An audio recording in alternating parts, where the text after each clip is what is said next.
Всем здрасте, я Дестер, и это тестирование очередного микрофона от фирмы Audio-Technica. Модель называется AT2035. Теперь это моя основа, в которой я буду записывать свои озвучки не только у себя дома, но и на выезде. Если вы не смотрели распаковку, обязательно посмотрите на моем втором канале. Ссылку на него я оставил в подсказках и в описании под этим видео. А с вас, как обычно, царский лайк и подписка на наш канал. Обязательно подписывайтесь, ведь большая часть людей смотрит нас без подписки. Ну а мы начинаем. Приятного всем просмотра. Подписывайтесь на наши соцсети, ссылка в описании. Спросите сейчас, ты не задолбался ли менять микрофоны? У тебя их столько было за последние годы? Нет, не задолбался, так как я хотел для себя найти достойный микрач, который можно использовать не только у себя дома, но и на выезде. Ведь представьте, может произойти такое, что я отправлюсь в другой город, а мне присылали дедлайн. Как раз пал у меня глаз на AT2035. Он компактный, много мест не требует, положил его в чехольчик, и все, он в целости и сохранности. AT2035 меня привлек не только потому, что его можно таскать на выезде, а также он меня привлек переключателями Low Cut и минус 10 дБ. Сейчас мы все это обсудим.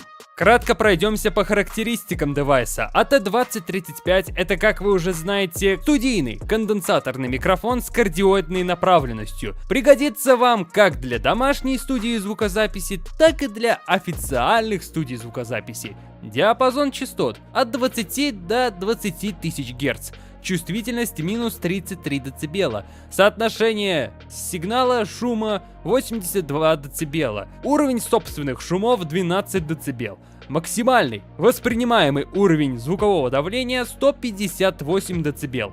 Динамический диапазон 136 дБ. Вес 403 грамма. Размеры у него 152 на 170 мм. Разъем подключения XLR. В комплекте у него паук, резьба на стойку и, конечно же, чехол. Жалко, что XLR кабель не положили. Какие же этот микрач имеет фишки и что в них интересного? Он имеет переключатели Low Cut минус 10 дБ.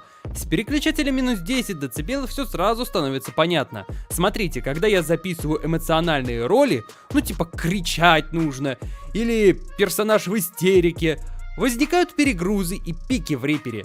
И с помощью этого переключателя можно спокойно записывать как и озвучку, так и вокал. Если вы являетесь человеком, который записываете только вокал, а не интересуетесь озвучкой, то его можно спокойно взять. Не все же хотят быть актерами озвучания, можно же спокойно попеть что-нибудь прикольное или что-нибудь спеть в стиле рэпа. Переключатель Low Cut тут довольно интересная штука. Он позволяет подавлять низкие частоты ниже примерно 80 Гц. Думаю, для тех, кто является бубнящим, этот переключатель вам подойдет. Ну и да, весь этот ролик я полностью озвучил на AT2035. А теперь тесты. Протестируем его как с обработкой, так и без обработки. Итак, прямо сейчас я говорю на AT2035 в связке звуковой карты Fifine Amplify 3 без какой-либо обработки и без переключателей. А прямо сейчас я разговариваю на AT2035 со своим компрессом, плагинами Reagate и FabFilter Pro Q3. Также без каких-либо переключателей. А прямо сейчас я разговариваю на AT2035, но переключил на минус 10 дБ. И вы сейчас меня слышите, насколько тихо. Прям тишина. Думаю, для вокала, или когда вот я сейчас, вот прямо сейчас я начну орать, вы прям слышите то, что оно, вот этот переключатель гасит. То бишь, все, спокойно можно что-нибудь орать в микрофон или что-нибудь записывать. Ну, например, вокал или рэп. Только что я переключил переключатель минус 10 дБ на 0 дБ. И сейчас я разговариваю на AT2035 без приключения Low Cut, урезания низких частот. Ну а теперь я разговариваю на AT2035 с переключением Low Cut, урезания низких частот. Напишите, пожалуйста, в комментариях, услышали ли вы какую-нибудь разницу в звучании. Я вот сейчас вот мониторю, и пока что я никакой разницы не слышу. Ну да, слышу, что у меня вот это вот, повысился голос, прям я стал звучать высоко. Больше никаких изменений я не нашел. Я его еще протестировал в связке со звуковой картой Fifine Amplify 1 или SC1, и вы можете прослушать, как он звучит. Также с обработкой и без обработки, и с переключателями. Ну и не удивляйтесь, что я запинаюсь, потому что я его только что распаковал на тот момент, и эмоции переполняли. Сейчас вы слышите, как звучит конденсаторный микрофон AT2035, без какой-либо обработки звука. А прямо сейчас я говорю с обработкой звука на конденсаторном микрофоне AT2035. Сейчас я записываю на аудиотехника AT2035 без переключателя минус 10 дБ. А прямо сейчас я уже говорю с переключателем минус 10 дБ. И вы сами слышите, насколько меня стало тихо слышно. Даже я сейчас мониторю себя и просто не слышу. Просто еле-еле меня слышно. В целом я понимаю, зачем такая штука. Она, скорее всего, нужна для того, чтобы записывать, когда ты записываешь вокал.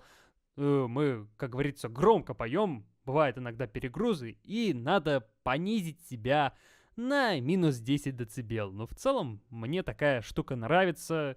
И когда ты, наверное, даже когда озвучиваешь такие вот прям больно эмоциональные роли, вот тогда вот такая вот штука нужна, да.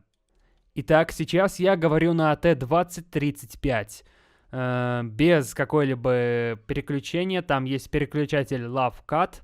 Он нужен для того, чтобы урезать низкие частоты. Сейчас я говорю полностью без них. Ну вот, а сейчас я записываю на конденсатор на микрофоне AT2035 с переключателем Love Cut. Уже с низкими частотами, как я понял. В целом я не вижу никакой разницы в звуке. Но если вы такие слушабельные, можете послушать, узнать что да как. Вы прекрасно знаете, как я обожаю эту франшизу. Я на ней, считай, вырос после первой части 93-го года. Даже после того, как провалилось господство, я ни капельки не расстроился. Я бы сказал, что могу понять сторону ребят, которым не понравился гигантозавр и другие динозавры в этой части. Как вам звучание? На порядок он лучше, особенно в связке со звуковой картой Fifine Amplify 3. Честно говоря, я думал, что он не потянет мой Amplify 1 старенький. Но, как видите, он потянул. И Amplify 3 тоже потянул хорошо. Можно подходить к итогам. У него отличное качество звука, так же как и сборка, и довольно качественное. Жирнейший плюс — это компактность. Он и небольшой, и не громоздкий. Единственный минус, наверное, это то, что в него не стоит озвучивать в неподготовленном помещении. А как вам такое звучание? Напишите об этом в комментариях. На этом у меня все, пожалуй. Пойду пилить новые обзоры. А с вами был Дестер. Всем спасибо, всем удачи и всем пока. До скорых встреч. И помни, делай что любишь, люби что делаешь. Так, посмотрю-ка я комментарий. Что мне тут понаписали уже в последнее время? А то что-то давно не заглядывал. Так. Бля, бро, ну пожалуйста, начни уже себе подготавливать текст для видео. Я понимаю во время распаковки пытаться в импровизацию, но дальше... Ну ладно, сделаю сценарий к ролику.